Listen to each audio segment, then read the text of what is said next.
लोकसभा चुनाव के लिए पार्टी ने बनाई रणनीति। पीएम मोदी और सीएम योगी की रैली से होगा प्रदेश में भाजपा का चुनावी आगाज। प्रदेश कार्य समिति की बैठक में लगी मुहर।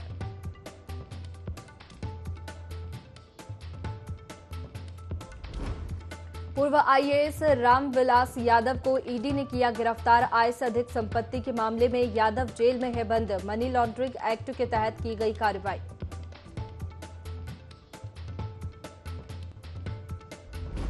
मुख्य सचिव ने पीएम मोदी की महत्वाकांक्षी परियोजना बद्रीनाथ मास्टर प्लान निर्माण कार्यों का किया निरीक्षण। समय से पहले कार्यों को पूरा करने के दिए निर्देश। यात्रा व्यवस्थाओं का भी लिया जायजा।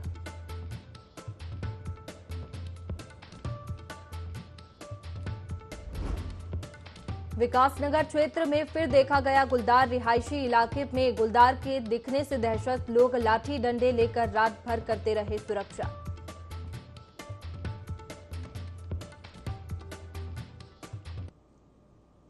नमस्कार, आप देख रहे हैं देवभूमि लाइव। मैं हूं आपके साथ में वैष्णवी और खबर की शुरुआत देहरादून से, जहां प्रदेश में भाजपा 30 मई से महाजन संपर्क अभियान शुरू करेगी। अभियान से प्रदेश में भाजपा का लोकसभा चुनावी आगाज भी होगा। बता दें कि पीएम मोदी और सीएम योगी की रैली से चुनावी आगाज होने जा रहा है। सीएम पुष्कर सिंह धामी भी रैली में शामिल होंगे। पीएम से पिथौरागढ़ के सीमांत क्षेत्र गुंजी का दौरा करने का भी अनुरोध है। पार्टी को पीएम के आने की पूरी उम्मीद भी है। प्रदेश कार्य समिति की बैठक में ये चर्चा हुई है। बता दें कि प्रदेश में भाजपा 30 मई से महाजन संपर्क अभियान शुरू करेगी। ज्यादा जानकारी लेंगे, हमारे सहयोगी विनय हमारे साथ में सीधे जुड़ गए हैं। विनय, प्रदेश कार्य समिति की 2 दिवसीय बैठक हुई, उसके बाद में कई महत्वपूर्ण निर्णय लिए गए। क्या कुछ निर्णय लिए गए हैं? जी बिल्कुल वैष्णवी, देखिए 2 दिवसीय जो है बीजेपी की कार्य समिति की बैठक रही है। इसमें कई महत्वपूर्ण विषयों को लेकर के जो है चर्चा हुई है और सबसे बड़ा जो इसमें मुद्दा रहा है वो लोकसभा चुनाव का रहा है कि उसको लेकर किस तरीके से जो है रणनीति के तहत यहाँ पर जो है बीजेपी कार्य करने वाली है।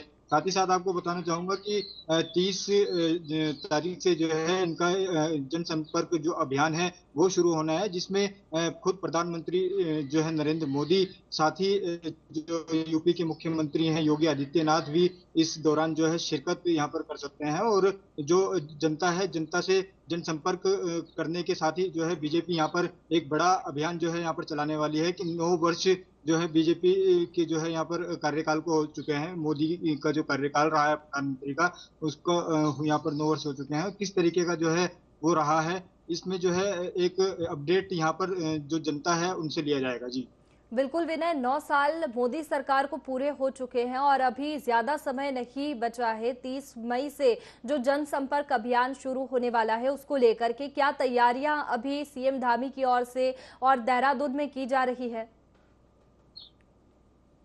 जी वैष्णवी, देखिए यहाँ पे राज्य सरकार की बात करें तो राज्य सरकार ने जो है इस समिति की बैठक के बाद में जो है अब तैयारियां इसमें शुरू कर दी हैं और तैयारियों के बेस पे जो है अब यहाँ पर जितने भी कार्यकर्ता हैं वो 30 तारीख से जो है जनता के बीच में जाकर के जो है किस तरीके का जो है कार्य यहाँ पर बीजेपी द्वारा रहा है या फिर मोदी सरकार द्वारा किस तरीके के जो है कार्य किए गए हैं, इन सबको लेकर के जो है यहाँ पर जनता को जागरूक किया जाएगा। और आने वाले जो लोकसभा चुनाव है उसमें उसको देखते हुए जो है यहाँ पर ये अभियान यहाँ पर चलाया जा रहा है। जी बिल्कुल विनय, इसके साथ ही पीएम मोदी के आने की तो उम्मीद है ही, इसके साथ में सीएम योगी भी रैली से चुनावी आगाज होगा, उनको लेकर क्या अपडेट है?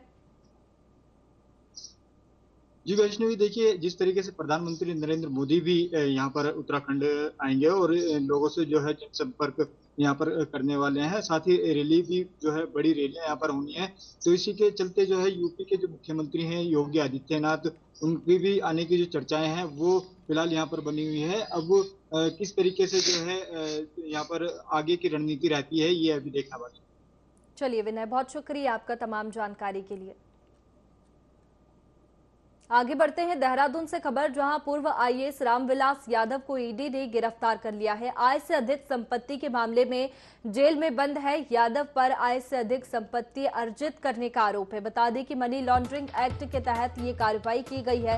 ईडी ने अभी रामविलास यादव को फॉर्मल अरेस्ट किया है। बता दें कि पूर्व आईएएस है रामविलास यादव, जिन्हें ईडी ने गिरफ्तार किया है और उसकी वजह यह है कि उनके पास आय से अधिक संपत्ति पाई गई है और इस मामले में वे जेल में बंद है। यादव पर आय से अधिक संपत्ति अर्जित करने का आरोप है, उसी को लेकर ये कार्रवाई की गई है। ईडी की ओर से मनी लॉन्ड्रिंग एक्ट के तहत ये कार्रवाई की गई। ईडी ने अभी रामविलास यादव को फॉर्मल अरेस्ट किया है।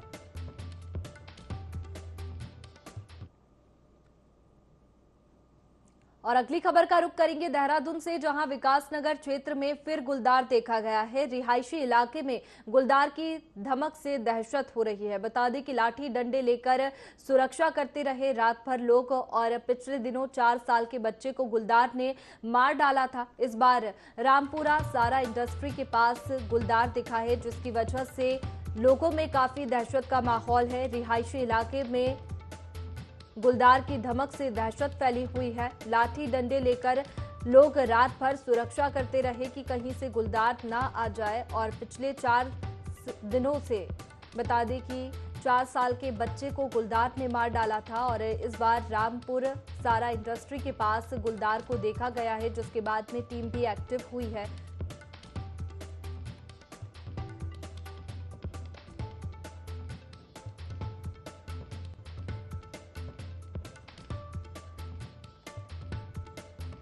तो देखिए, विकासनगर क्षेत्र में एक बार फिर गुलदार देखा गया है। रिहायशी इलाके में गुलदार की धमक से दहशत फैली हुई है। लाठी डंडे लेकर रात भर लोग सुरक्षा करते रहे। पिछले दिनों 4 साल के बच्चे को गुलदार ने मार डाला था और इस बार रामपुर सारा इंडस्ट्री के पास गुलदार देखा गया है।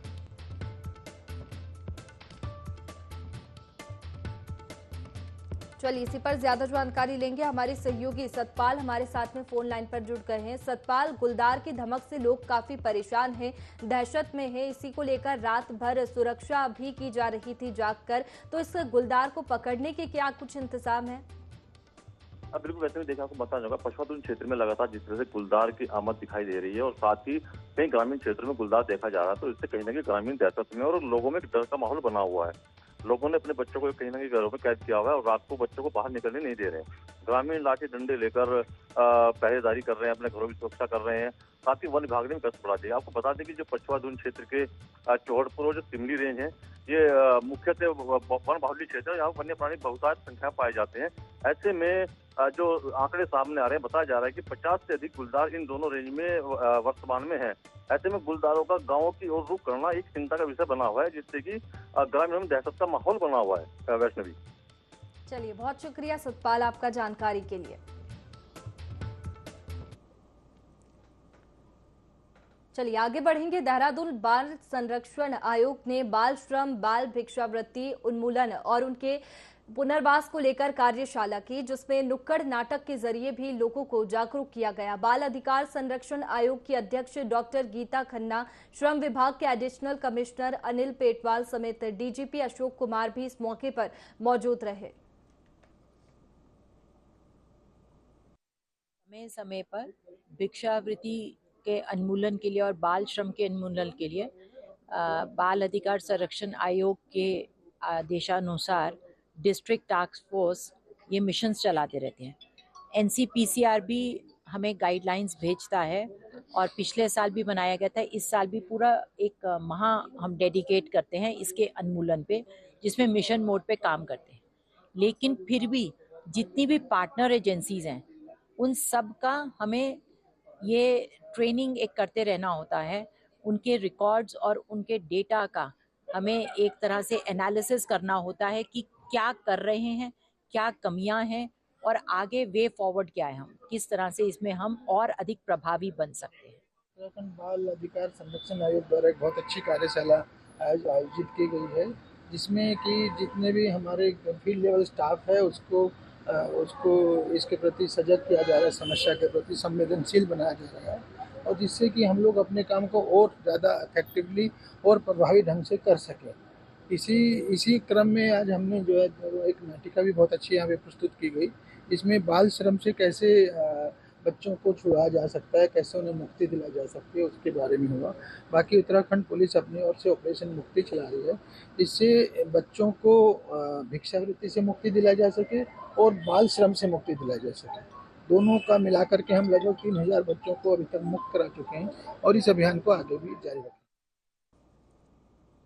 उत्तराखंड में बीजेपी महाजन संपर्क अभियान चलाएगी। ये अभियान 30 मई से 30 जून तक चलाया जाएगा। बीजेपी के राष्ट्रीय महामंत्री तरुण चुग ने बताया कि इस दौरान बीजेपी बूथ लेवल पर जाकर प्रत्येक नागरिक से संपर्क करेगी। इसके तहत प्रधानमंत्री नरेंद्र मोदी को आशीर्वाद और समर्थन देने के लिए मिस कॉल देने का कार्यक्रम होगा। वहीं भाजपा प्रदेश अध्यक्ष महेंद्र भट्ट ने कहा कि सभी 5 लोकसभा सीटों में एक बड़ी जनसभा होनी है। पीएम नरेंद्र मोदी भी जनसभा को संबोधित करेंगे।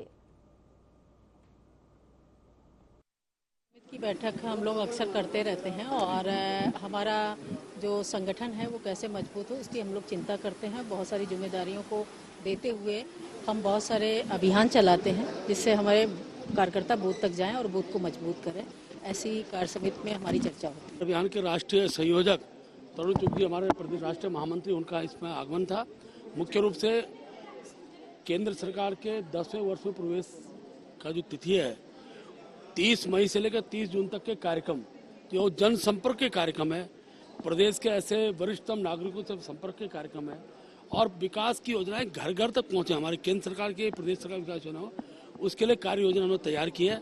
उसका व्यापक स्वरूप इस बैठक में तय हुआ है और मैं कह सकता हूँ कि आगामी दिनों के अंदर पूरा माह, जिसमें हम लोग वरिष्ठ कार्यकर्ताओं से भेंट का विषय हो और लाभार्थियों सम्मेलन का विषय हो, युवाओं के द्वारा युवाओं संपर्क का विषय हो, महिलाओं के अनेकों जो विभिन्न क्षेत्रों में काम करने आशा बहनें, आंगनबाड़ी बहनें, ऐसे उन सब के बीच में जाकर हम केंद्र और प्रदेश सरकार उपलब्धि को बताने वाले हैं। उन सबकी कार्य योजना इस बैठक में बनाई है। कार्य समिति हमारी रूटीन में होती है।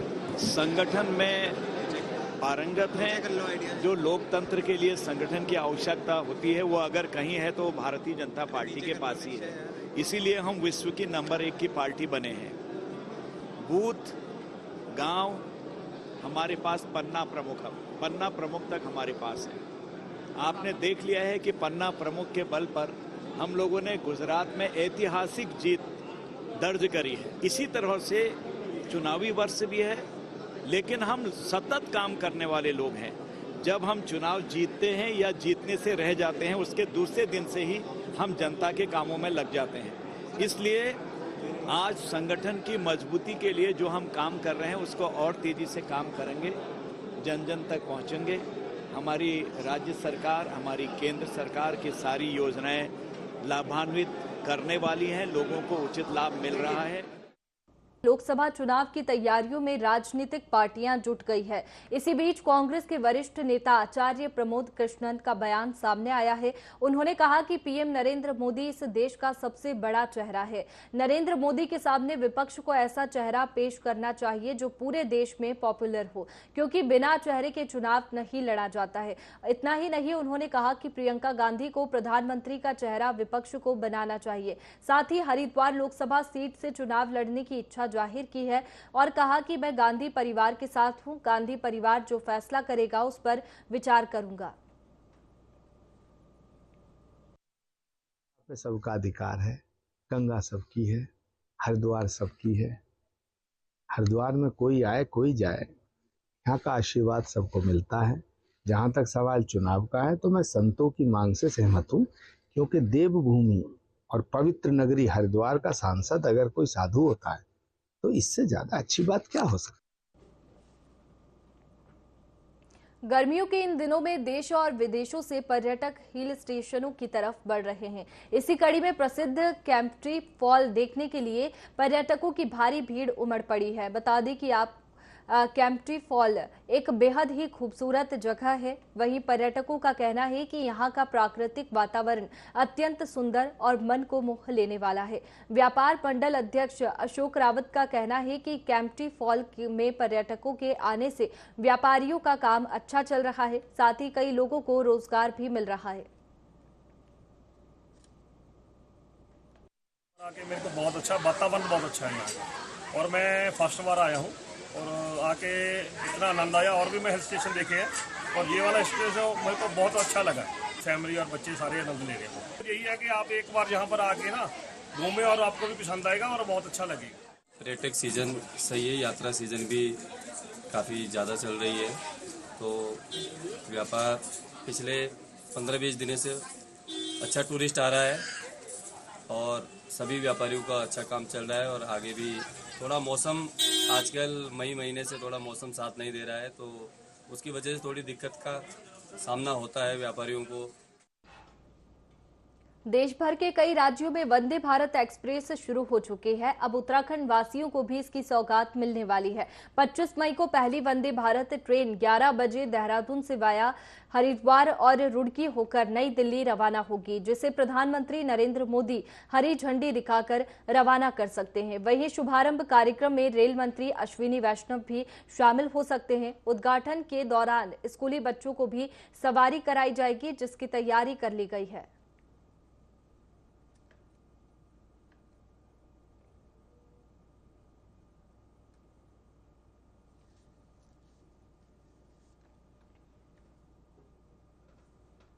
उत्तराखंड प्रदेश को वंदे भारत ट्रेन की सौगात मिल गई है। इस पर सीएम धामी ने पीएम मोदी का आभार जताया। सीएम धामी ने कहा कि ये सौगात राज्य के लिए बेहद उपयोगी है। प्रदेश में 4 धाम यात्रा चल रही है, ऐसे में ट्रेन की सुविधा मिलने से श्रद्धालुओं को आसानी होगी। प्रदेश में लगातार विकास हो रहा है। वंदे भारत ट्रेन शुरू होने से पर्यटन को बढ़ावा मिलेगा। बहुत धन्यवाद करना चाहता हूं कि हमको जो है वंदे मातरम जो एक्सप्रेस है उसकी सौगात मिली है। उसके मिलने से कहीं ना कहीं जो आने जाने वाले दिल्ली तक यात्रा करने वाले लोग हैं उन सभी को बहुत बड़ा लाभ होने वाला है। हमारे यहाँ पर यात्रा भी चल रही है, यहाँ पर पर्यटक सीजन भी चल रहा है, उस सीजन में भी और जो 12 महीने का जो काम है उस 12 महीने के काम में आने जाने वाले लोगों को एक बड़ी राहत मिलेगी। सबका मैं इसके लिए प्रधानमंत्री जी का धन्यवाद। गंगोत्री धाम यात्रा में यात्रियों ने मां गंगा के दर्शन किए। यात्रा के 1 महीना पूरा होने पर जिला प्रशासन, गंगा विचार मंच, 5 मंदिर समिति, नगर पंचायत, गंगोत्री मंदिर समिति, गंगोत्री नेशनल पार्क की टीम ने लोगों से स्वच्छता रखने की अपील की। इस दौरान गंगा नदी से कचरा निकाला गया। स्वच्छता अभियान के तहत 20 बोरे नए पुराने कपड़े, प्लास्टिक कूड़ा इकट्ठा किया गया। भारत सरकार के राष्ट्रीय स्वच्छ गंगा मिशन, जल शक्ति मंत्रालय ने गंगा नदी के किनारों पर स्वच्छता अभियान चलाया। निश्चित तौर पे मैं प्रशासन का भी धन्यवाद करना चाहता हूँ।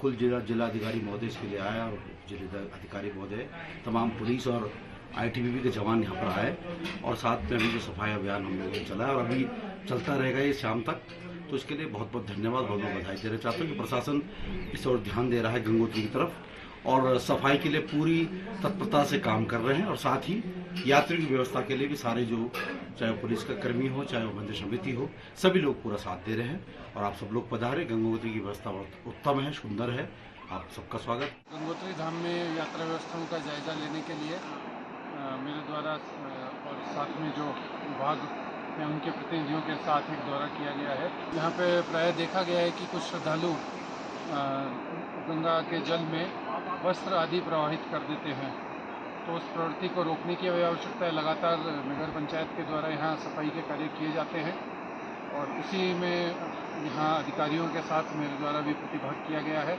हमने भी प्रयास किया है कि गंगा की स्वच्छता को बनाए रखने के लिए हम भी अपना प्रयास इसमें करते रहें।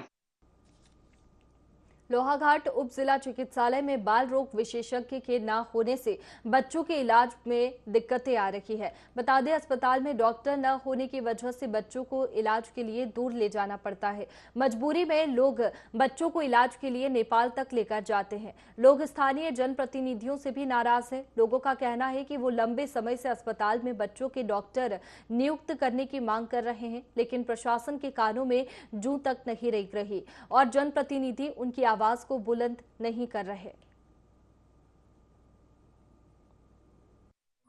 इसको चंपा यहाँ बच्चे का डॉक्टर नहीं है। हम यहाँ से लोहाघाट के जो नेता लोग को चुनते हैं, विधायक जी को वोट देते हैं, सांसद जी अब यहाँ पे चुनाव में अपना वोट मांगने आते रहेंगे। वादे बड़े बड़े करते हैं, व्यवस्था कुछ नहीं रखी है। बच्चों को लेके लोहाघाट से हम कहाँ ले जाएं? उनको दिक्कत होती है, उन्हें तो बस हवाई जहाज बुलाया, सीधे चले गए वहाँ देहरादून, अमलानी, कटीमा। हम अपने बच्चों को लोकल से कहाँ ले जाएं? मांग ये है कि जिस प्रकार से आप वोट मांगने यहाँ आते हो, कहते हो, बड़े बड़े वादे करते हो, और यहाँ पे आपके हमारे लोहाघाट शहर में एक डॉक्टर नहीं है किसी भी चीज़ का। अब बच्चे बीमार हो रहे हैं, कहाँ ले जाएं उनको? जनपद उधम सिंह नगर के जसपुर में हाईकोर्ट के आदेश पर अवैध अतिक्रमण के खिलाफ कार्रवाई की गई है, जहां उप जिलाधिकारी जसपुर के नेतृत्व में नगरपालिका और पुलिस की संयुक्त टीम ने अवैध अतिक्रमण पर बुलडोजर चलाया, जिससे व्यापारियों में हड़कंप मच गया। उप जिलाधिकारी सीमा विश्वकर्मा ने बताया कि 187 लोगों को चिन्हित किया गया था, उसी के खिलाफ अतिक्रमण की कार्रवाई की जा रही है और आगे भी लगातार अवैध अतिक्रमण के खिलाफ कार्रवाई जारी रहेगी। पालिका क्षेत्र के अंतर्गत यहाँ पर अतिक्रमण चिन्हित किया गया था, जो उसमें कार्रवाई चल रही है, जिसमें हम लोगों ने 187 लोगों को चिन्हित किया था, तो उसी में ये अतिक्रमण की कार्रवाई की जा रही है। आगे भी ये कार्रवाई जारी रहेगी, क्योंकि मेरे द्वारा कल ही एक लेटर जारी किया गया है, जिसमें कि समस्त विभागों से मैंने एक सूची मंगा रखी है, जिसमें कि जो उन्होंने अतिक्रमण चिन्हित कर रखा है और उनके द्वारा जो नोटिस दिए गए हैं उनकी भी प्रति मैंने मंगा रखी है। और जैसे ये मेरे पास कॉपी आ जाती है, तो उसके बाद हम लोग अतिक्रमण हटाने की कार्रवाई प्रारंभ कर देंगे। सितारगंज पुलिस ड्योढार से 2 अवैध बंदूकों के साथ एक युवक को गिरफ्तार किया है। दरअसल पुलिस को सूचना मिली थी कि 2 पक्षों में विवाद हो रहा है। इसके बाद पुलिस के मौके पर पहुंचते ही लोग वहां से भागने लगे। इसी दौरान पुलिस ने एक व्यक्ति को गिरफ्तार किया, जिसके पास से एक 12 बोर बंदूक और 4 कारतूस बरामद किए गए। वहीं एक अन्य आरोपी मौके से फरार हो गया। फिलहाल पुलिस ने आरोपी पर आर्म्स एक्ट तहत मामला दर्ज कर लिया है। वहीं फरार एक युवक की तलाश जारी है।